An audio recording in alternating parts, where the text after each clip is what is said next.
السلام علیکم ورحمۃ اللہ وبرکاتہ۔ بسم اللہ الرحمن الرحیم۔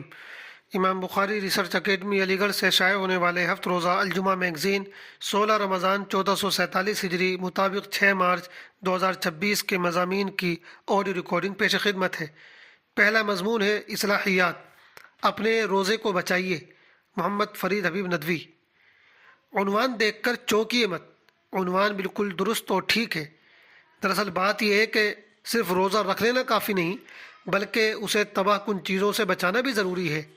جس طرح بچہ بازار سے غبارہ لاتا ہے تو اسے سوئی اور نوکیلی چیزوں سے بچا کر رکھتا ہے، اسی طرح جب ہم روزہ رکھتے ہیں تو ہمیں بھی اسے کچھ چیزوں سے بچا کر رکھنا ہوتا ہے، اور اگر ہم اس کا بچاؤ نہ کریں تو خطرہ ہے کہ کہیں اس کی ہوا یعنی روح نہ نکل جائے۔ جی ہاں، آپ نے بالکل ٹھیک پڑھا، ٹھیک سنا۔ جس طرح غبارے کی ہوا نکل جاتی ہے اسی طرح روزے کی ہوا بھی نکل جاتی ہے۔ حضور صلی اللہ علیہ وسلم نے کئی ایسی چیزیں بتائی ہیں جن سے روزے کی روح نکل جاتی ہے اور وہ بے جان ہو جاتا ہے۔ یوں تو ہر طرح کے گناہ سے روزے کی روح پر اثر پڑتا ہے، لیکن حدیثوں میں کچھ چیزیں خاص طور سے ذکر کی گئی ہیں۔ نمبر 1، گھٹیا اور گندی باتیں۔ آپ صلی اللہ علیہ وسلم نے فرمایا، جب تم میں سے کوئی روزے سے ہو تو گھٹیا اور گندی باتیں نہ کرے۔ بخاری شریف حدیث نمبر 1894۔ نمبر 2، چیخو پکار۔ آپ نے فرمایا، اور روزے دار چیخو پکار نہ کرے۔ بخاری حدیث نمبر 1904۔ یہ بات آپ نے شاید اس لیے فرمائی کیونکہ عام طور پر جب روزے دار کو بھوک پیاس کی شدت لگتی ہے تو وہ اپنا غصہ دوسروں پر نکالنا چاہتا ہے اور اسی لیے چیخ و پکار مچاتا ہے۔ نمبر 3، گالم گلوچ اور جھگڑا۔ آپ علیہ السلام نے فرمایا، اگر کوئی شخص روزے سے ہو اور دوسرا شخص اسے برا بھلا کہے یا اس سے جھگڑا کرے تو اسے چاہیے کہ اس سے کہہ دے میں روزے سے ہوں۔ بخاری حدیث نمبر 1904۔ کہنے سے مراد یہ نہیں ہے کہ زبان سے کہے، بلکہ مراد یہ ہے کہ اپنے طرز عمل سے یہ دکھا دے کہ میں روزے سے ہوں، اس لیے تم سے بحث اور جھگڑا نہیں کر سکتا، اس لیے کہ روزے دار کو ان سب چیزوں سے منع کیا گیا ہے۔ یہ بات آپ نے اس وجہ سے کہی کہ عام طور پر بھوک کی حالت میں انسان کو غصہ جلدی آ جاتا ہے اور دوسرے کی ذرا سی بات پر وہ آگ بگولا ہو جاتا ہے، پھر دونوں طرف سے تکرار شروع ہوتی ہے اور دیکھتے دیکھتے اچھا خاصا جھگڑا ہو جاتا ہے۔ آپ کو اگر یہ چیز دیکھنی ہو تو اپنی مسجدوں کا جائزہ لیجئے کہ رمضان میں کس طرح ذرا سی باتوں پر جھگڑے ہو جاتے ہیں۔ نمبر 4، جھوٹی بات چیت۔ آپ علیہ السلام نے فرمایا، جس نے روزے کی حالت میں جھوٹ بولنا اور اس پر عمل کرنا نہ چھوڑا تو اللہ تعالیٰ کو اس کی کوئی ضرورت نہیں کہ وہ اپنا کھانا پینا چھوڑ دے۔ بخاری حدیث نمبر 1903۔ یعنی جب تم اللہ کے لیے جھوٹ اور گناہ نہیں چھوڑ سکتے تو صرف کھانا پینا چھوڑ دینے سے اللہ تعالیٰ خوش نہیں ہو جائے گا۔ تمہاری بھوک پیاس سے اسے کوئی خوشی تھوڑی ملتی ہے، وہ تو یہ چاہتا ہے کہ تم نیک اور فرما بردار بن جاؤ، وہ تو تمہاری فرما برداری سے خوش ہوتا ہے۔ اب تم نے کھانا پینا تو چھوڑ دیا لیکن گناہ نہیں چھوڑے تو اس سے وہ کیسے خوش ہوگا؟ نمبر 5، غیبت۔ ایک حدیث میں اللہ کے رسول صلی اللہ علیہ وسلم نے ارشاد فرمایا، اس شخص کا روزہ ہی مکمل نہیں ہوا جو دن بھر لوگوں کی غیبت کرتا رہا۔ مصنف ابن ابی شیبہ جلد نمبر 2 صفحہ نمبر 273، بحوالہ کتاب المسائل جلد نمبر 2 صفحہ نمبر 143۔ ان تمام حدیث سے پتہ چلا کہ جس طرح ہم روزہ رکھنے کا اہتمام کرتے ہیں اسی طرح ہمیں اس کی حفاظت کا بھی اہتمام کرنا چاہیے۔ اس کی حفاظت یہ ہے کہ اسے گناہوں اور برے کاموں سے بچایا جائے۔ ایک حدیث میں حضور اکرم صلی اللہ علیہ وسلم نے ارشاد فرمایا، بہت سے روزے دار ایسے ہیں جنہیں روزوں سے بھوک پیاس کے علاوہ کچھ حاصل نہیں ہوتا، اور بہت سے راتوں میں عبادت کرنے والے ایسے ہیں جنہیں مشقت کے سوا کچھ نہیں ملتا۔ مسند احمد حدیث نمبر 8693۔ دوسرا مضمون ہے عبادات، اعتکاف رمضان کی ایک اہم عبادت۔ محمد فرید حبیب ندوی۔ رمضان کی ایک اہم عبادت اعتکاف ہے۔ قرآن و حدیث سے اس کی اہمیت معلوم ہوتی ہے۔ سورۃ البقرہ کی آیت نمبر 125 میں اللہ تعالیٰ نے فرمایا ہے، ہم نے ابراہیم اور اسماعیل علیہ السلام کو حکم دیا کہ تم دونوں میرے گھر کو ان لوگوں کے لیے پاک کرو جو طواف کریں اور اعتکاف میں بیٹھیں اور رکوع اور سجدہ کریں۔ رسول اللہ صلی اللہ علیہ وسلم اور آپ کے صحابہ رمضان کے آخری 10 دنوں میں اعتکاف کیا کرتے تھے۔ آپ صلی اللہ علیہ وسلم اعتکاف کو اتنی اہمیت دیتے تھے کہ اگر کسی وجہ سے یہ چھوٹ جاتا تو عید کے مہینے میں اسے پورا فرماتے تھے۔ اعتکاف کی فضیلت۔ رسول اللہ صلی اللہ علیہ وسلم نے اعتکاف کرنے والے کی فضیلت بیان کرتے ہوئے ارشاد فرمایا، اعتکاف کرنے والا گناہوں سے محفوظ رہتا ہے اور اس کی تمام نیکیاں اسی طرح لکھی جاتی رہتی ہیں جیسے وہ ان کو خود کرتا رہا ہو۔ ابن ماجہ حدیث نمبر 1781۔ اس حدیث سے معلوم ہوا کہ اعتکاف کرنے والا جو نیکیاں باہر کرتا تھا، جیسے کسی بیمار کی عیادت کرنا، کسی جنازے میں شریک ہونا، محتاجوں کی مدد کرنا وغیرہ، اعتکاف کی حالت میں یہ نیکیاں اگرچہ وہ نہیں کر سکتا، لیکن اللہ کی شان کریمی سے ان نیکیوں کا ثواب بھی اس کے نام اعمال میں لکھا جاتا ہے۔ اعتکاف کا ایک بہت بڑا فائدہ یہ بھی ہے کہ اعتکاف کرنے والے کے لیے شب قدر کی فضیلت حاصل ہونے کا پورا امکان ہوتا ہے، اس لیے کہ شب قدر کے بارے میں غالب گمان یہی ہے کہ وہ آخری عشرے میں ہوتی ہے اور معتکف اس پورے عشرے میں عبادت کی حالت رہتا ہے۔ اعتکاف کی حیثیت: رمضان کے آخری 10 دنوں کا اعتکاف سنت مؤکدہ علی الکفایہ ہے۔ اگر بستی یا محلے سے کوئی ایک شخص بھی اعتکاف کر لے تو پورے محلے کی طرف سے سنت ادا ہو جاتی ہے، اور اگر ایک بھی نہ کرے تو سب سنت کو چھوڑنے والے سمجھے جائیں گے۔ اللہ کے رسول صلی اللہ علیہ وسلم پابندی کے ساتھ ہر سال رمضان کے اخیر عشرے میں اعتکاف فرماتے تھے۔ حضرت عائشہ فرماتی ہیں کہ اللہ کے رسول صلی اللہ علیہ وسلم اپنی وفات تک رمضان کے آخری عشرے کا اعتکاف فرماتے رہے، اور آپ کی وفات کے بعد آپ کی پاک بیویاں اعتکاف کرتی رہیں۔ بخاری شریف حدیث نمبر 1921۔ اعتکاف کا وقت: اعتکاف کا وقت 19 رمضان کے سورج ڈوبنے سے پہلے شروع اور آخری روزے کے افطار تک رہتا ہے، اس لیے معتکف کو چاہیے کہ وہ 20 رمضان کو مغرب سے اتنا پہلے مسجد پہنچ جائے کہ سورج ڈوبتے وقت وہ مسجد میں موجود ہو۔ اعتکاف کی جگہ: مردوں کے لیے ضروری ہے کہ وہ اعتکاف ایسی مسجد میں کریں جہاں 5 وقت کی نماز جماعت سے ہوتی ہو، جبکہ عورتوں کے لیے اعتکاف کی جگہ ان کا گھر ہے۔ گھر میں جس جگہ عام طور سے نماز ادا کی جاتی ہے وہاں عورتوں کو اعتکاف کرنا چاہیے، اور اگر پہلے سے کوئی جگہ متعین نہ ہو تو گھر میں کسی ایک جگہ کو مقرر کر کے وہاں اعتکاف کیا جائے۔ اعتکاف کے چند ضروری مسائل: اگر مسجد میں وضو خانہ اور بیت الخلاء نہ ہو تو اس کے لیے اعتکاف کرنے والا باہر نکل سکتا ہے۔ اگر غسل ضروری ہو اور مسجد میں نہانے کا نظم نہ ہو تو وہ غسل کرنے کے لیے باہر جا سکتا ہے۔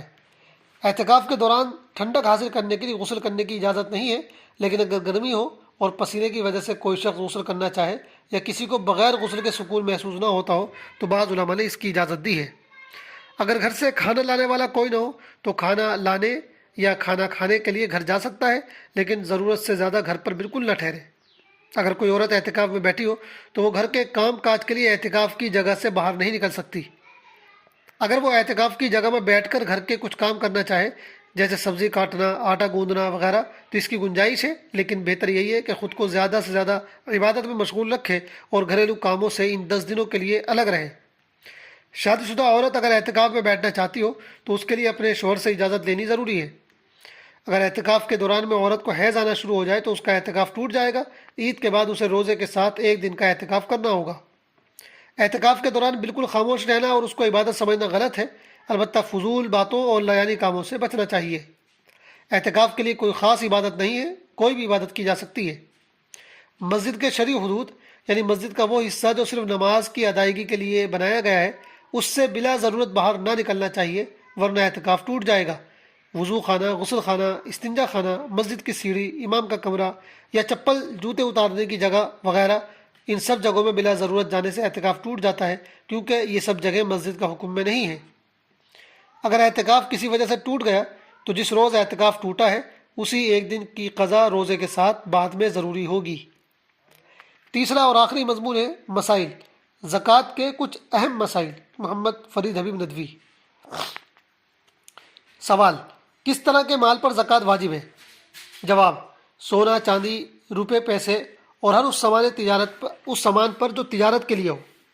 سوال: کس طرح کے مال پر واجب نہیں ہے؟ جواب: ضرورت کی چیزیں جیسے رہنے کے گھر، ایسے پلاٹ اور فلیٹ جنہیں تجارت کی نیت سے نہ خریدا ہو، کرائے پر اٹھائے گئے مکانات، استعمال کے کپڑے اور بستر وغیرہ، گھر کا سامان جیسے فریج، کولر، واشنگ مشین، اسی طرح سواریاں جیسے کار، موٹر سائیکل وغیرہ، کارخانے کے اوزار اور مشینیں، اسی طرح کرائے پر چلنے والی بسیں اور گاڑیاں، ہیرے، موتی، جواہرات، ان چیزوں میں سے کسی پر زکوٰۃ واجب نہیں ہے۔ اسی طرح ہر اس سامان پر زکوٰۃ واجب نہیں ہے جو تجارت کی نیت سے نہ خریدا گیا ہو۔ سوال: سال گزرنے کا کیا مطلب ہے؟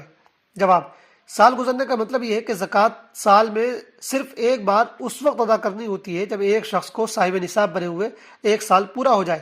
مثال کے طور پر ایک شخص رمضان کی 10 تاریخ کو صاحب نصاب ہوا تو جب اگلے سال رمضان کی 10 تاریخ آئے گی تو اسے زکوٰۃ ادا کرنی ہوگی، اور 10 تاریخ میں اس کے پاس جو بھی ایسی چیزیں ہوں گی جن پر زکوٰۃ ہوتی ہے ان سب چیزوں کا حساب کر کے اسے 2.5% زکوٰۃ ادا کرنی ہوگی۔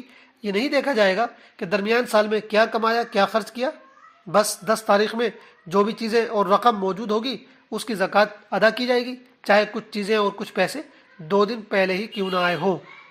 سوال: زکوٰۃ کسے دے سکتے ہیں؟ جواب: کسی بھی ضرورت مند اور غریب شخص کو دے سکتے ہیں جو صاحب نصاب نہ ہو۔ اسی طرح اگر کوئی شخص قرض دار ہے تو اسے بھی دے سکتے ہیں۔ سوال، کن رشتہ داروں کو زکوٰۃ دی جا سکتی ہے؟ جواب، ماں باپ، دادا دادی، نانا نانی اور بیٹا بیٹی، پوتا پوتی، نواسا نواسی کو زکوٰۃ نہیں دے سکتے۔ ان کے علاوہ سارے رشتہ داروں کو دے سکتے ہیں، چنانچہ سگے بھائی، سگی بہن، بھتیجے، بھانجے، ماموں، خالہ، چچا، پھوپھی اور ساس و سسر اور داماد وغیرہ سب کو دے سکتے ہیں۔ البتہ یہ یاد رہے کہ شوہر اپنی بیوی کو اور بیوی اپنے شوہر کو زکوٰۃ نہیں دے سکتی۔ سوال، کیا زکوٰۃ وقت سے پہلے نکال سکتے ہیں؟ جواب، جی ہاں، زکوٰۃ ایڈوانس میں دی جا سکتی ہے، لیکن یہ خیال رہے کہ حساب اسی تاریخ کے اعتبار سے کیا جائے گا جس میں آپ کا سال پورا ہوتا ہے۔ سوال، کیا پلاٹ پر زکوٰۃ ہوگی؟